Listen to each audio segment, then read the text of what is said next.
Hi, and welcome to Best in Tesla News, episode 269. Tesla has just become the best rated car brand of any kind in the UK, even beating Toyota in reliability. And there has been a lot of noise about Tesla's Q1 numbers, so in this new show we will do the math for you. And also look at Tesla's energy business that is booming. And even auto experts like Ford's former CEO Mark Fields also knows why Tesla sales are down. And some of the biggest losers with all that is going on a global scale in the auto industry seems to be the Germans. And we also have some of the numbers showing us exactly why Tesla China was able to keep domestic sales above last year's numbers. And we have some more videos about Tesla's full self-driving insane skills. And BYD has officially taken the crown as 2025's biggest BEV maker. All of this and much more in today's episode. Let's dive right in.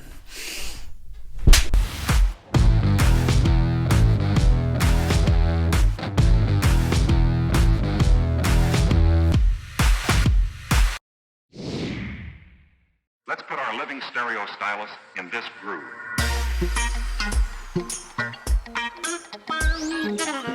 There has been a lot of noise about Tesla's deliveries and production numbers for Q1. So let's just cut through all the noise and look at the math behind it. So we got Tesla's delivery and production numbers this week, and they were, as expected, down but lower than most people expected, as I talked about in my Overflow news show this week. But there was a lot of noise in Q1 surrounding Tesla, so Q2 is going to be a very interesting quarter for Tesla, because we should see Tesla get to full production run rate in all the 4 factories again on the Model Y that stands for 65% of their sales. So if there is a demand problem, we should be able to see that here in Q2, because Q1 has simply been too noisy to really get to learn a lot. But I still think it's because of the retooling of the refreshed Model Y that sales are down this much, and we should see that sales rise nicely in Q2. Søren Basher also did some great math on Q1 numbers with the information we have available now, and it lines up very nicely with Tesla's loss in Model Y production, as he wrote. Tesla production shut down, Math 101. In Q4, Tesla produced about 460,000 vehicles in a 90-day quarter.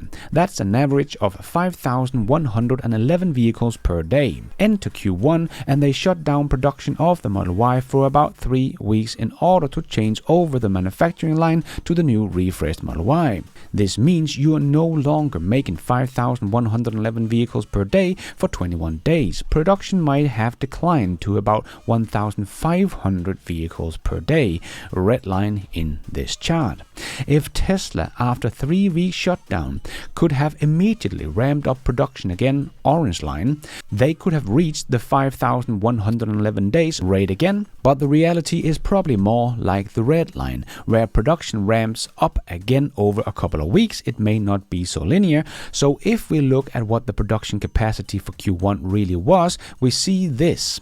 And as you can see with the red ramp, we end up with 362,000 vehicles.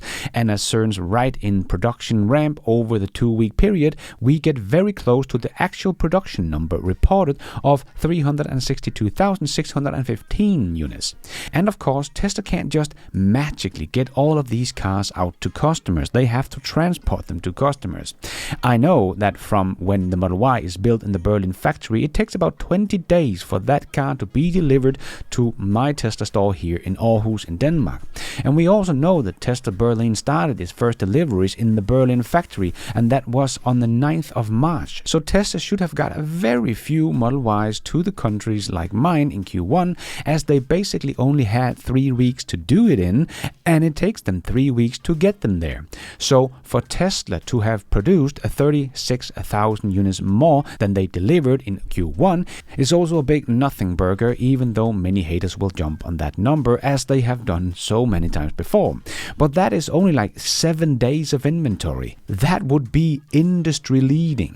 If you have forgotten what the inventory of other OEMs normally look like, well, this is the US average, and that is 80 days of inventory. So the inventory argument for Tesla is just more noise. They are doing great on inventory.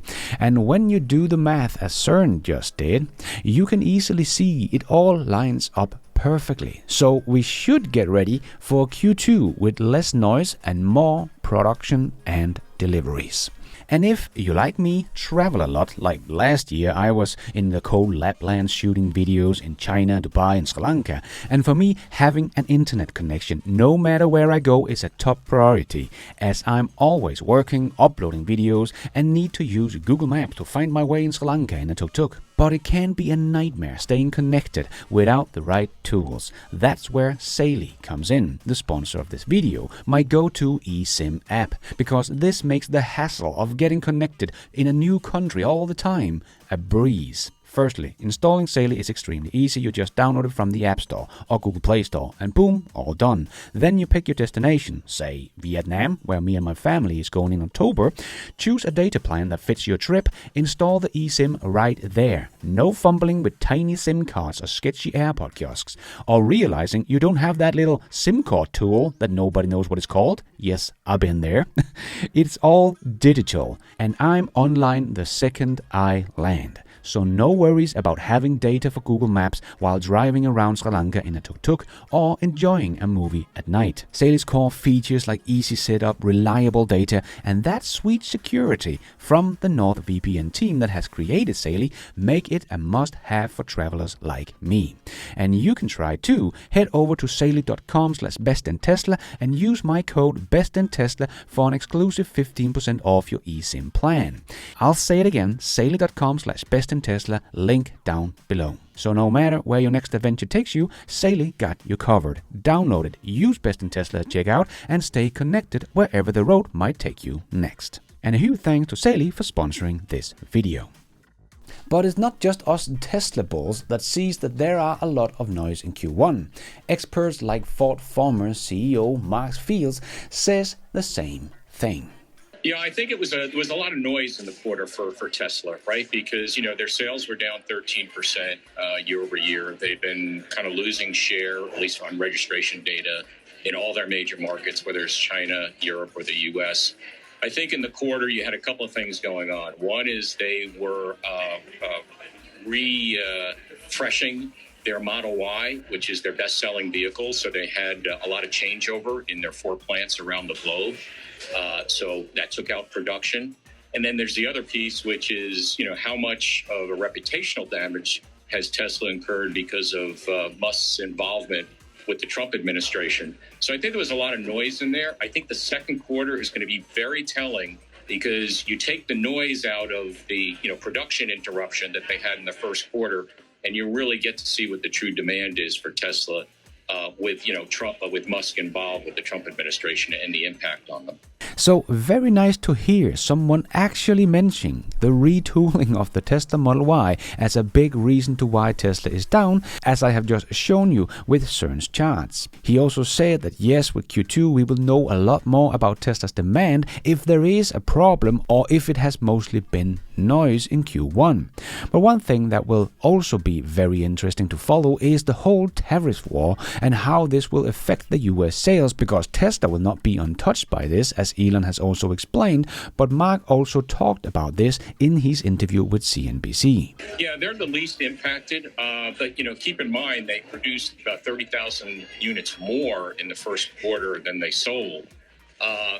But yeah, they are the least impacted. But, David, as I mentioned before, there is no vehicle that will not be impacted by these tariffs. I mean, Trump is calling it Liberation Day for the auto industry. It's I'd call it a little bit more like a crash test day, because these are going to raise their cost, and then the automakers are going to have to make the decision, how much do they price versus how much do they eat in their own margin. And, if I were running a car company, one of the things that I would do is on the sticker label going forward, I would actually call out a surcharge on tariffs so consumers can see that very, very transparently. And it's also easier to change it if the tariffs go up or down going forward. And listen, I understand the Trump administration, what they're trying to do, because, the U.S. imports about 3 times the value of the automobiles that they export.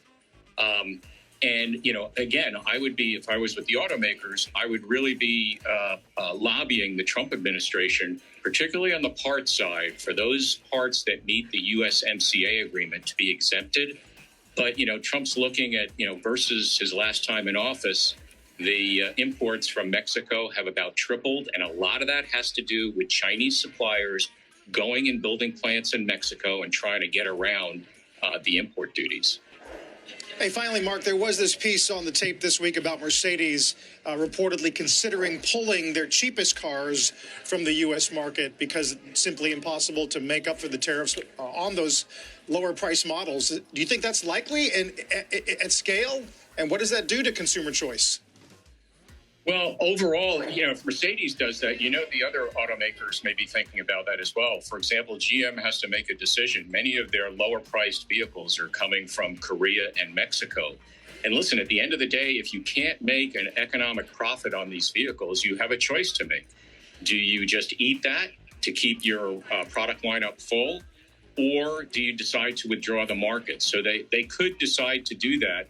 And Mercedes is particularly exposed. They import probably about 65% of their vehicles into the U.S. So even their high-margin vehicles that they produce in Europe are going to be dinged on profitability. So I think you're going to see a lot of automakers make a lot of rational decisions around what they do around the economics of their vehicles given these tariff impositions. So yes, we are talking about a lot of money if cars suddenly is going to get close to 25% more expensive.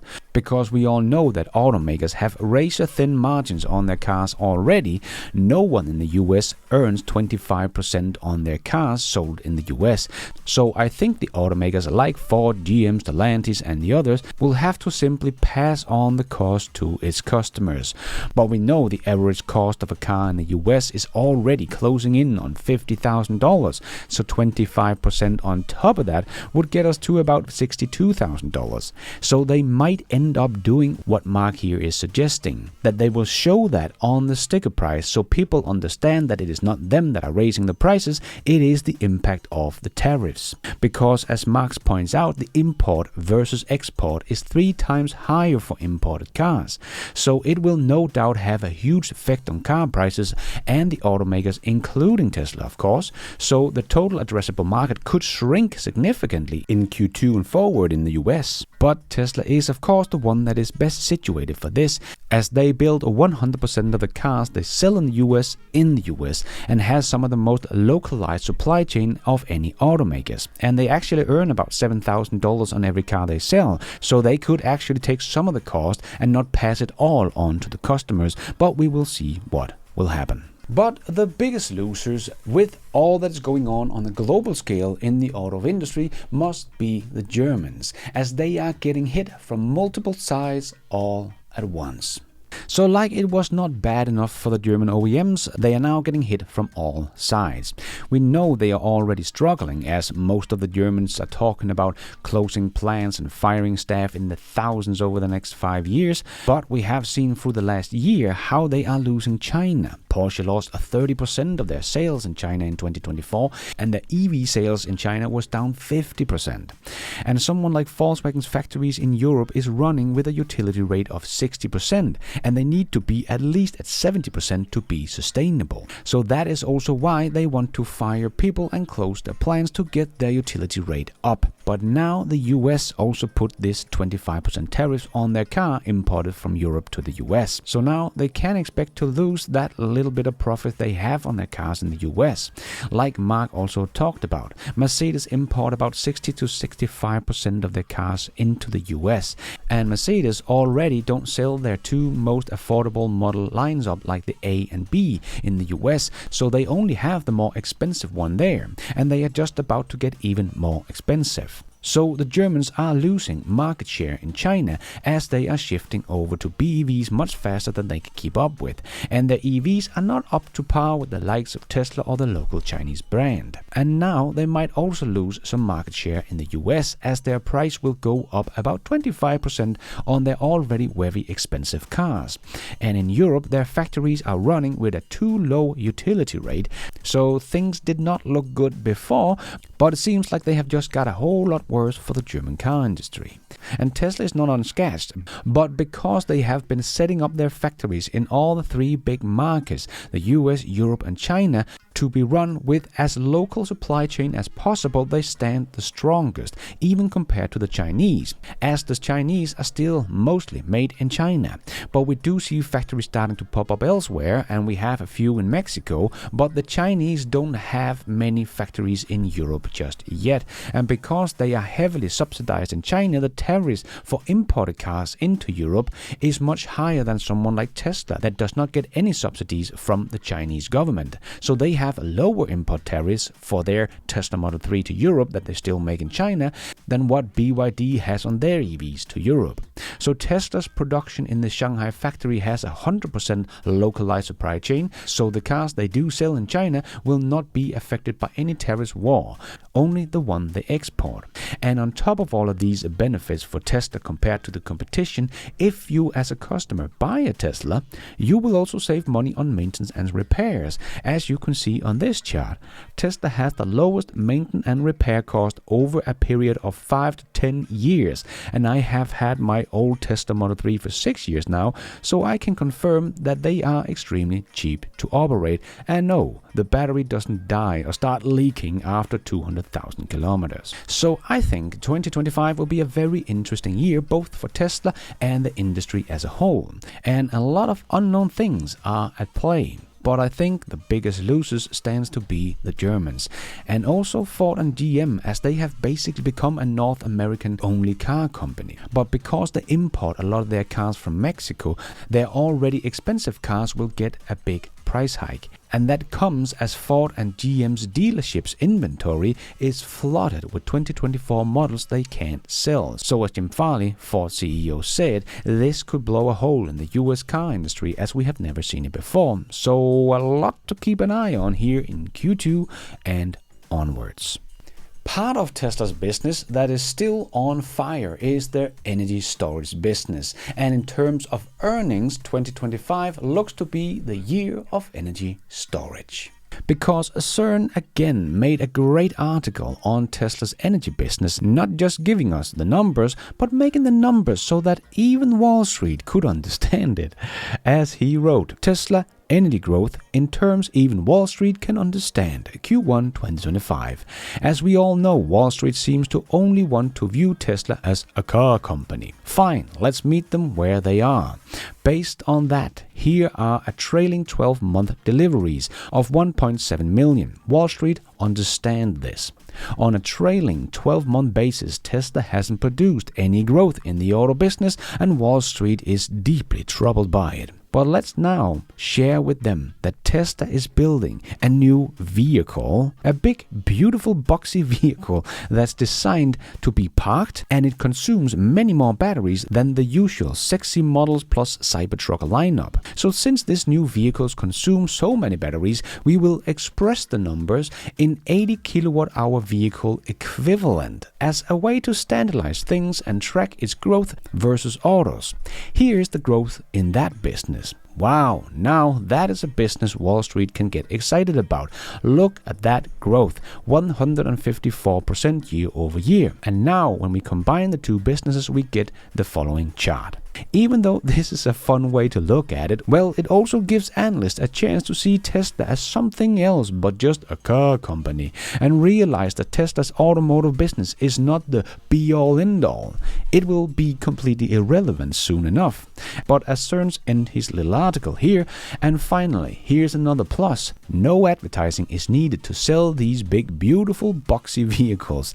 They just sit there and sell themselves. Yes, as this is something we need to keep an eye on in Q2 and onwards, it will fluctuate, but it will no doubt keep growing.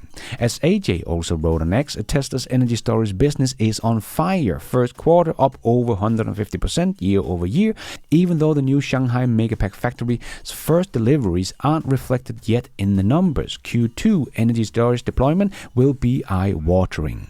This is probably why Elon wants that Tesla might literally run out of battery cell supply, not because cell production is low, but because it simply takes too many cells to supply both auto and the rapidly growing energy business. CFO talked confidently about at least a 50% year-on-year growth for the full year of 2025. This implies at least 63 gigawatt hours deployed in 2025. As I said last year, in terms of earnings, 2025 will be the year of energy storage. The slight sequentially decline should not distract anyone. This is totally normal since deployment are exposed to a sequential fluctuation due to the size of projects. Over time, as energy scales, fluctuation will become less. The low Q4 to Q1 fluctuation may be the first sign of this materializing. Yes, Q2 will be a fun quarter as we will see Model Y ramp up again, shattering any doubt of Tesla's demand problem. Energy will continue to become a bigger part of the Tesla story that Wall Street can no longer ignore, and this is also the quarter we will get unsupervised full self-driving and maybe one or two new, more affordable models revealed. So hope you are strapped in because we are in for one hell of a ride in Q2 2025. And let's squeeze in the last short news topics into this news show. Yes, it's time for the Tesla Shorts. And with all the rant we have heard about brand damage for Tesla, well, Tesla has just become the best rated car brand in the UK. It even beats Toyota in reliability, a survey found. The survey asked readers to rate their cars across metrics like efficiency, reliability, practicality, safety, comfort, and performance. Overall, Tesla was the winner with 89% satisfaction. Tesla's reliability rating in the Honest John survey was an impressive 95%. That's just below Lexus, which was the number one with 97%. Tesla was also above Toyota, which was in third place with a reliability rating of 94%. So I think it's time to put to rest the old stories about Tesla's poor build quality and reliability. You won't find it much better than a Tesla with anyone else. And John from the EV Universe wrote, "This is frunking great. In Europe, 4 EV charger network that is considered premium in quality, Fastnet, Ionity and Atlant launched a Spark Alliance. Like a premium roaming app across 11,000 DC chargers in 26 countries, all listed on each other's app. So this is nice to see. No longer 4 apps and 4 accounts, but just 1 app and 1 account needed. Very nice. And don't forget that Tesla Energy is also more than just Megapacks we have just talked about. Let's just see a nice little story Tesla shared this week. We were below 20 degrees Celsius. It was very cold. The Powerwall 3 generates its own heat to make sure that the battery is efficient. It basically preheats the battery in cold weather conditions. I've researched this for numerous months and I didn't see anything like it. And it seems like the US is finally getting ready for the refreshed Model Y other than the $60,000 launch edition, as Joe reported on X. Non-launch edition Model Ys are all the rage at Giga Texas today. Great start for what I hope is a huge Q2 quarter for Tesla. Let's go. So good to see that Tesla is almost done with the expensive launch edition and is ready with the more affordable versions of the Model Y in the US, the best-selling car in the world. And in China we did see the numbers why Tesla was able to keep the domestic sales so high even though they retooled the factory. And we are seeing an incredible rise of the Model Y. As per the Chinese Passenger Car Association recent data, Tesla China sold 78,828 vehicles wholesales in March, so these numbers include vehicles that are sold domestically and exported abroad. Considering that Tesla China only sold 30,000 vehicles wholesales in February, March result represent a 157% month-over-month increase. However, these numbers still represent an 11% year-over-year decrease compared to March 2024, but it clearly shows the dramatic ramp Tesla has done from February to March, as we can also see here on Roland's chart. But for the first quarter, Tesla China sold a total of 172,000 vehicles wholesales. This represents a 22% year-over-year decrease from 220,000 units that was sold wholesales in the first quarter of 2025, as noted in this CNEV article. So it seems like I was right about Tesla not exporting as many vehicles to Europe as last year to get as many vehicles out domestically in China. And that is why the Tesla Model 3 was up 52% in February in China, and Tesla's domestic sales were not even down in Q1 in China. The Shanghai factory was down, but Tesla just didn't export as many cars, but focused on getting their cars they did have to domestic customers and not waste time and money on transporting them around the world. But as I mentioned in one of my Overflow news shows this week, the Model Y did become the best-selling car in China in March. It also shows us that the ramp is probably over for the Model Y in China and back being the best-selling car in China of any kind. And speaking of the Model Y and demand, Matt here shared his thought after getting his Model Y refreshed. As he wrote, "I took delivery of my new Tesla Model Y on Tuesday. Today I tried full self-driving and it flawlessly drove 32 minutes trip from my home to my kids' school. I'm absolutely blown away. How long has this been possible and why isn't everyone talking about it?" Yes, exactly. I have a suspicion that many more will start talk about it after this summer, and the demand for Tesla's car will skyrocket, as not many know this is possible today with supervised full self-driving. But one that did not shrink in Q1 was BYD. They sold 416,000 BEVs in the first quarter. This is the second time BYD beats Tesla in a quarter. They also did that in Q4 of 2023, but Tesla still managed to hold the number one position in both 2023 and 2024. But now Tesla has started the year off being about 80,000 units behind BYD, so that is one hell of a ramp they have to do to catch back up to BYD. So let's see if 2025 will be the year that BYD actually overtakes Tesla in annual BEV sales for the first time. And Tesla Manufacturing wrote on X, "Today 130 students had the opportunity to experience Giga Berlin and get a glimpse of the dual study and apprenticeship program we offer." Nice. And we had some more full self-driving Tesla in China sharing their thoughts in a video that Ray for Tesla shared on X. This Chinese Tesla owner also owned Xpeng X9 and Xiaomi SU7, says full self-driving is a master with deep internal strength. Compared to the other Chinese solution, full self-driving is unmatched in terms of tackling road exceptional well with attention to detail like acceleration, deceleration, yielding, going over bumps, going around obstacles, making turns, etc., with super smooth and assuring feel. As the first edition in China, full self-driving is already in a class of its own.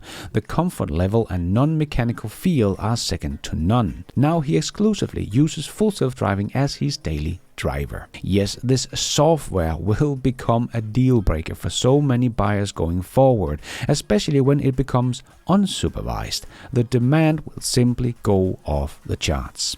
And SpaceX president and COO Gwynne Shotwell has become a billionaire with a net worth of $1.2 billion driven by her 0.3% stake in the company. SpaceX reached a $350 billion valuation in December 2024 after a sale of insider shares. Well done and well deserved for Gwynne Shotwell. And speaking of SpaceX, Elon just posted, "I just FaceTimed the Frame astronaut via Starlink." And the astronaut also wrote that they were watching the Starlink launch on YouTube thanks to Starlink. Just amazing that this is all possible thanks to Elon's innovative companies. And Ray for Tesla also shared this video. Chinese full self-driving tester think the system understands gestures and responds accordingly. And give 3 examples. It might be coincident, but maybe the system is understanding gestures now. What do you think? And Tesla Chan also shared this full self-driving video from China and wrote, "If there is a dead end on the road, the full self-driving system will drive by looking at it with its eyes and judge with its brain." Yes, it does some incredible driving in this video, very human-like and overtaking a whole bunch of cars that are kind of stuck in traffic. Just all very impressive. And we did see someone test a Cybertruck's wade mode to the extreme this week, and it seems to handle it very nicely. And Vas from Tesla shared a very nice story that not everyone is hating on Tesla as many mainstream media like it to look like. As he wrote, "Pulled up next to me, rolled down the rear passenger window and told me her daughter loves the Cybertruck and point them out every time she sees them on the road." Nice. And Lucid interim CEO said the order we are seeing right now are all well over $100,000 on average selling price. More than 75% of our Gravity SUV are people that have not yet been with Lucid before. 50% of all the orders that we have are from former Tesla owners. We see a dramatic uptick in the last 2 months. So first of all, 100,000 average selling price sounds good, but when Lucid still lose something like $300,000 per vehicle they sell, so not really going to help them much with just $100,000. And Lucid sold 2,200 vehicles in Q1, so I don't think Tesla need to worry about that 1,100 orders they might have lost to Lucid. That's like 5 hours worth of Tesla sales. I think they're gonna be alright. And the EV evangelist that I have had the pleasure of meeting at the Berlin factory shared one of the main reasons to get a Tesla or an EV in general, as he wrote, 218,000 miles Tesla Model 3, taxi driver save £1,000 per week. It is a radical different new paradigm. People do not know and don't believe 4.8 miles per kilowatt hour equal to 160 miles per gallon. Original brake pads, 40 free over-the-air software updates since new, tires every 32,000 miles, £360 per set. That's it. Yep, like I showed before in the show, Tesla are extremely affordable cars to maintain, and they just keep getting better and better over time. And Sawyer shared that Tesla has officially launched the full self-driving supervised early access program in the US. Enroll to experience early features before their wide release. Provide your feedback and related vehicle data to help make the next release our best yet. All owners with full self-driving in North America may not have access to this program yet, but it is currently starting to roll out to the general public. Nice, more data coming in. And with all the hate that is going on, let's just hear a nice positive interview with a long-term investor to give us a little perspective on things. Of course, if you get so involved in politics, you're going to make some people angry. But there are two sides to the pancake. Elon has been building this company over more than a decade. And the Model Y was the best-selling vehicle in 2023 and 2024. While he's losing some customers, he's gaining a lot more. Our data suggests that the Model Y is sold out in 29 states in America. Sales are very strong for the legacy Model Y, and we think that the Model Y will again be the best-selling car in 2025. So we still expect sales to grow this year by 10% and another 20% in 2026, despite the controversy, despite certain groups of people not wanting to buy Teslas. So we, again, are long-term investors. We've been invested in since February of 2020. And Elon has made us and our clients more than 6 times our money, even with the recent pullback in the stock. And while the stock is down this year, it's still a little bit higher than it was going into the election. And Tesla stock is up 50% in the past 12 months. It's one of our best performing companies over the past 12 months. So, you know, depending on what time frame you're looking at, it's important to keep in mind that this company is a company that has been growing almost year after year. It's only had a few down years in terms of the stock price since it went public.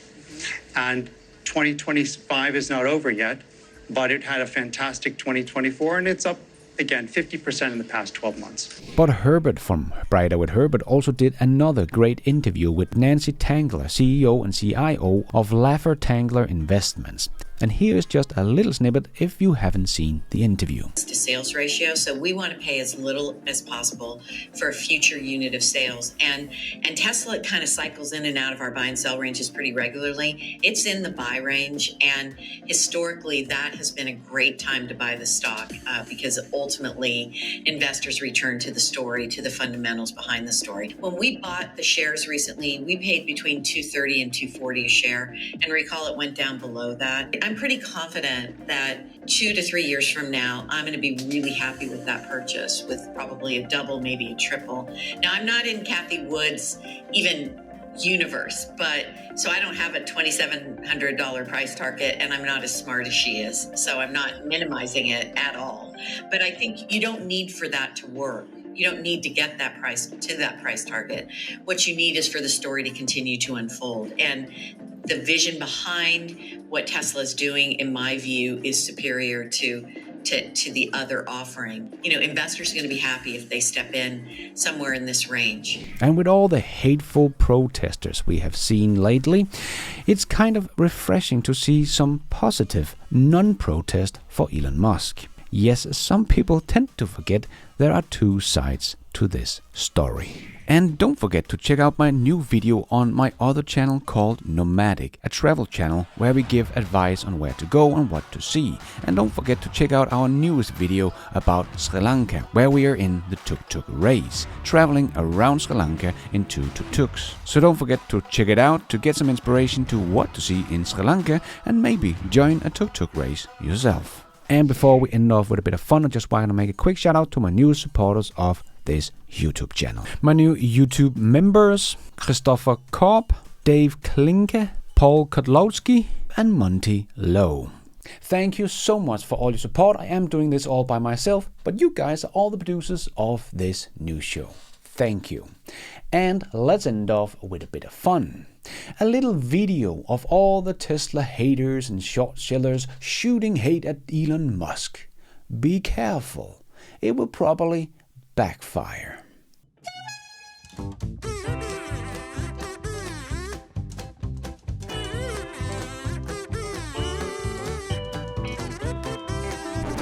Damn. That is all we have time for in this new show. Hope you enjoyed it. If you did, don't forget to hit that like button. It really does help this video out a lot so others can find it on YouTube. And if you did like it, maybe you want to consider hitting that subscribe button, notification bell, so you don't miss out on future videos just like this one.